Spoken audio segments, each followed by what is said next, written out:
자, IMF 시절 거액의 사기 행각을 벌이고 해외로 도주한 의혹을 받고 있죠. 마이크로닷 부모가 자진 귀국을 했습니다. 귀국 당시 현장 모습부터 보겠습니다. 해외 도피 의혹에 대해서 어떻게 생각하십니까? 다시 귀국하게 되신 이유가 뭔가요? 피해 주장하시는 분들에게 하실 말씀 없으신가요? 죄송합니다. 피해자들에게 한 말씀 해주십시오.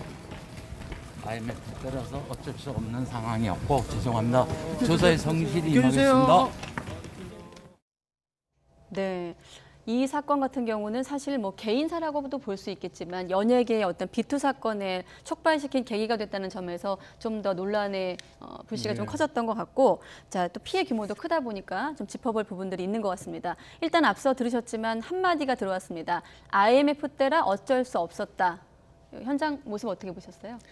사실 어떤 조사를 하는 과정에서 은연중에 그 사람이 가지고 있는 생각 같은 것들이 불거지는 경우들이 있죠. 짧은 말에서 저는 이제 저렇게 뭐 포토라인 같은 데 사거나 아니면 사건 직후에 뭐 경찰에 어떤 송환되거나 이런 과정에서 왜 기자분들이 저렇게 따라가야 하는가, 평소에는 그다지 뭐 나오는 얘기도 없는데 하다가 결정적인 저런 순간들은 한 번씩 생기는 것 같습니다. 그러니까 IMF 때라 어쩔 수 없었다는 얘기는 IMF 때 너무나 많은 분들이 고통을 겪었잖아요. 그러니까 본인이 겪지 않았다는 얘기가 아니라 그 때문에 겪지 않아도 될 경우를 2배, 3배 이상 가중해서 피해를 끼쳐버린 거 아니겠습니까? 본인만 어려웠던 게 아니라 주변에 같이 그 어려움을 겪고 있었던 분들이 많이 있었을 텐데 그분들은 자신의 어려움 외에 지금 문제가 된 이 십시 때문에도 더 큰 어려움을 겪었다는 부분이라서 이 해명 부분이 굉장히 부적절한 말이 은연중에 나와버린 게 아닌가라는 생각이 드네요. 사실 그 시절을 살았던 분들에게 IMF라는 단어는 참 아픈 단어고, 최근에 국가 부도의 날이라는 영화를 통해서 또 한번 언급됐는데 이번에 그 마이크로닷 부모를 통해서 다시 한번 조명되고 있는 것 같습니다. 자, 그런데 부부가 함께 귀국을 했는데 아버지만 구속이 되고 어머니는, 아내는 이제 기각이 됐습니다. 이렇게 구속과 기각을 가리게 된 이유가 어디 있나요? 보통 이게 부자지간이나 부부 같은 경우에는 같이 구속을 안 시켜요. 그 범죄의 정도가 공범이라고 하더라도 중한 사람만을 그다음에 구속을 시키거든요. 그리고 이 사람들이 받고 있는 혐의가 지금 사기죄란 말이에요. 사기죄는 재산죄인데 사기 같은 경우에는 저 사람들을 처벌하는 것보다 피해자들의 피해를 회복하는 것이 어떻게 보면 더 중요하거든요. 근데 이분들이 지금 합의를 하고는 있어요. 피해자 14명 드러난 분들 중에서 8명하고는 이미 합의를 했다 그러잖아요. 둘 다 구속이 돼 있으면은 합의를 하고 뭐 변제를 하고 이런 것들을 누가 하겠어요. 그래서 범죄 가담 정도가 좀 더 중한 남편만 구속하고 부인은 그냥 석방을 시킨 것 같습니다. 기각이 된 것 같습니다. 네, 그렇군요. 이 사건을 잠시 모르시는 분들을 위해서 다시 한번 시간을 돌려보면 20여 년 전에 발생한 사건입니다. 이른바 이런 표현을 쓰잖아요. 야반 도주 의혹이 불거진 사건이었죠. 그렇습니다. 말씀하신 것처럼 정확히 이제 IMF 때서 촉발하고 얼마 안 됐을 때 충북 제천 지역에서 축산 농가를 운영을 했던 거고, 주변에 비슷한 일을 하시는 분 아니면 뭐 친인척들이라든가 그 동네에 있는 분들에게 많은 금액을 좀 빌렸었던 거죠. 본인의 표현을 빌자면 IMF 때문에 어려워진 부분을 극복하기 위해서 빌렸는지 모르겠습니다만은, 그러고 있다가 갑자기 어느 날 이제 그런 것들에 대해서 아무 주변에 예고도 없이 해외로 떠나버렸던 그런 사건입니다. 근데 이 시점이 98년이었고 98년에 떠난 이후로는 이 공소시효가 결국엔 진행을 안 하기 때문에 기소 중지로 사건 자체가 살아있는 것이었거든요. 저는 잠깐 이제 그 말씀을 하시는데 연예인들과 관련된 미투에 대해서는 좀 부정적인 입장입니다. 왜냐하면 어쨌든 기본적으로 본인의 어떤 잘못이 아니라 주변인들, 부모든 가까운 사람의 잘못일 경우가 많고, 또 완전히 사건이 다 정리가 된 법적으로 더 이상 어떻게 할 수 없는 상황에서 나오는 것들이기 때문에 이렇게까지 뭐 언론에서 다뤄야 되는 경우가 많지만 이 사건은 완전히 다른 경우거든요. 고스란히 그대로 피해가 유지되고 있고 법적으로도 사건이 그냥 남아있는 상황이었기 때문에 또 마이크로닷의 부모 역시도 방송을 통해서 어떻게 보면은 또 공적으로 얼굴을 알린 적도 있지 않습니까? 그래서 그런 여러 가지가 겹치면서 참 20여 년 만이지만 이렇게 사건이 다시 저해조명을 된 겁니다. 행방을 찾을 수 없어서 기소 중지했는데 경찰이 지난해 11월 온라인에서 이제 사기와 해외 도피 의혹이 불거지면서 다시 수사에 나섰거든요. 일반인들 입장에서 왜 이만큼의 시간이 걸렸는지 좀 이해가 안 가는 부분들도 있어요.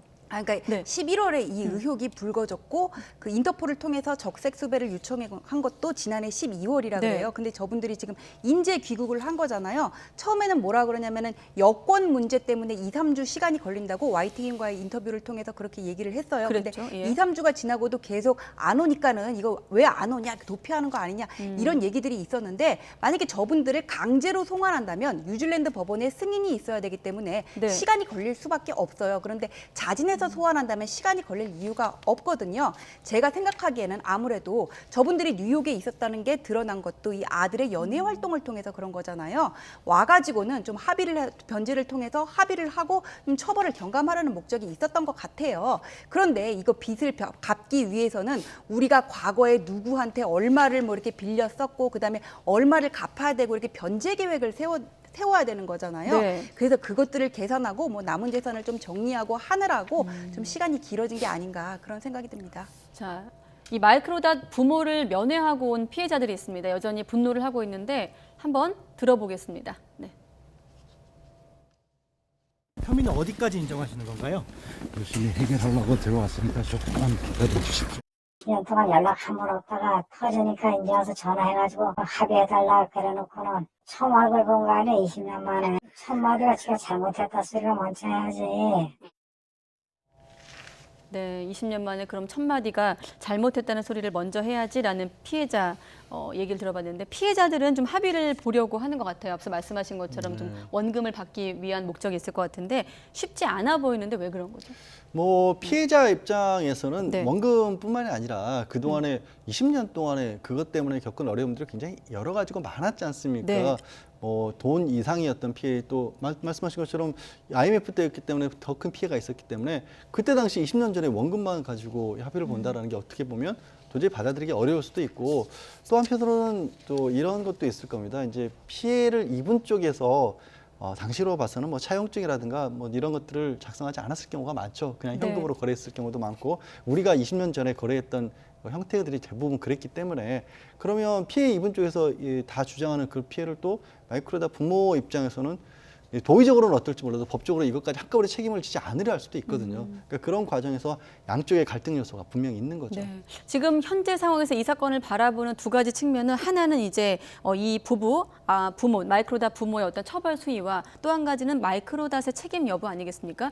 사실 앞서 변호사님께서는 이제 B2 연예계 B2를 한 번에 이제 몰아서 좀 가려서 봐야 된다 이런 말씀하셨는데 부모의 빚을 자식이 꼭 갚아야 되는 건 아니니까요. 어떻게 저한테 보세요? 법적으로 물어보신다면 네. 당연히 갚을 의무는 없어요. 부모님이 아직 살아계신다면 제가 뭐 빚을 상속받은 것도 아니잖아요. 네. 법적으로는 그렇지만 근데 마이크로닷 같은 경우에는 네. 대중들의 인기를 먹고 사는 연예인이란 말이에요. 마이크로닷이 한번 나와서 뭐라 그랬냐면은 부모님이 사기를 당해서 어렸을 때 수제비만 먹고 자랐다 이런 얘기도 한 적이 있거든요. 네. 근데 부모님이 사기를 친 사실을 알았건 몰랐건 그거는 거짓말이었어요.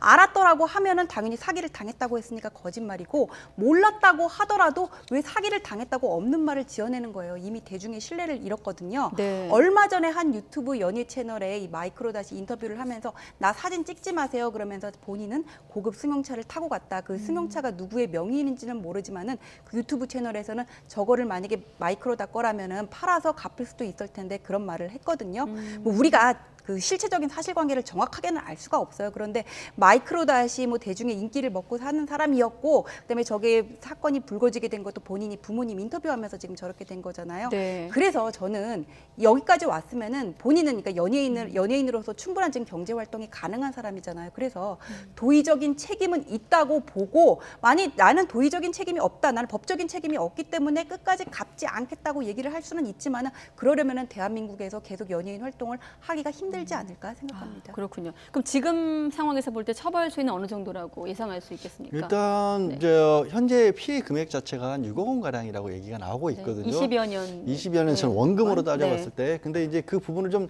정리는 해야 될 겁니다. 그거에 따라서 경찰이 과연 이제 특경가법을 적용을 해서 이제 일반 사기가 아니라 특별법 적용을 할 것인지, 아니면 결국에는 이제 보통 일반 사기범으로 했을 때 따라서 법정형 자체가 크게 달라지는데, 그게 구속은 됐지만 아까 이제 잠깐 전 변호사도 지적을 했지만 이 경제 범죄에 있어서는 피해 규모, 피해 합의, 피해 회복이 제일 중요하니까 이 부분을 얼마만큼이나 합의를 해내느냐에 따라서 처벌을 원하지 않는다는 얘기를 듣느냐에 따라서 정말 큰 폭으로 이거는 차이가 날 수밖에 없는 그런 범죄입니다. 그럼 지금 앞서 피해자 14명 가운데 8명과 이제 합의한 것으로 알려지고 있는데 만약에 재판전에 모두와 합의를 한다면 좀 사기죄에 좀 판단에 영향을 주는 건가요? 그러니까 뭐 횡령 배임보다 사기 같은 경우는 죄질이 더 중하다고 봐가지고는 형량이 좀 더 높기는 해요. 그런데 피해자 전부와 이렇게 변제를 하고 합의를 받아내가지고 처벌 불원 의사를 피해자들이 전부 표시를 했다 그러면은 실형을 안 살 가능성도 있게 되는 거죠. 네, 그렇군요.